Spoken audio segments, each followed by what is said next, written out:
I'll share with you guys one incident. A few years back in Chicago, there was a lady whose son was very sick. Very young man, her son was sick. And his situation was such that he was on life support and they were going to take him off the life support. And she said to me, I want you to be there when my son passes away. So I said to the lady, I'll come. I remember I came to the hospital, she was standing next to the son's bed. He was maybe in his mid-teens. And her husband was sitting next to me, he was on a wheelchair. And she told the doctor, go ahead, take him off the life support, and they moved the machinery from him. And he was lying there, and Allahu Akbar, seeing a mother holding her child's hand as her child was dying was something too hard to see with your eyes. It was just too hard.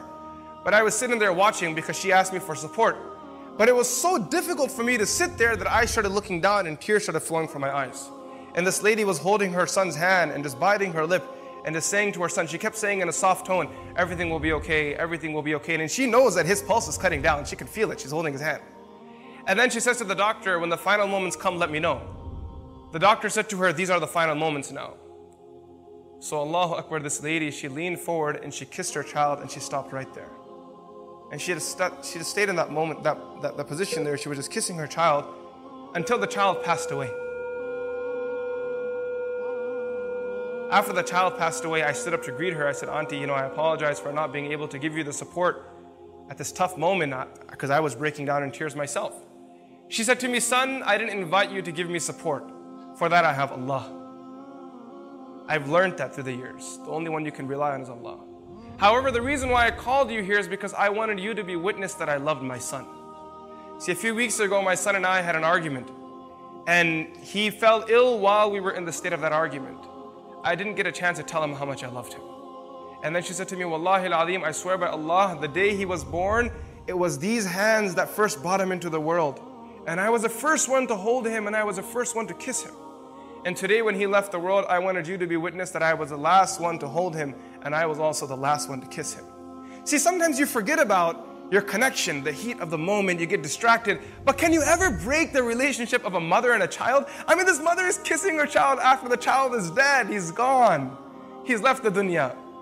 He's no longer even existent. Before he was born, the mother was carrying the child in her womb. Before he was even in existence, he was in the womb. He was something, maybe nothing. And the mother is still holding that stomach and she's talking to the baby. She's smiling at the baby. She's already planning her dreams with the baby. Likewise, as much as your mother loves you, Allah subhanahu wa ta'ala loves you 99 folds more than that.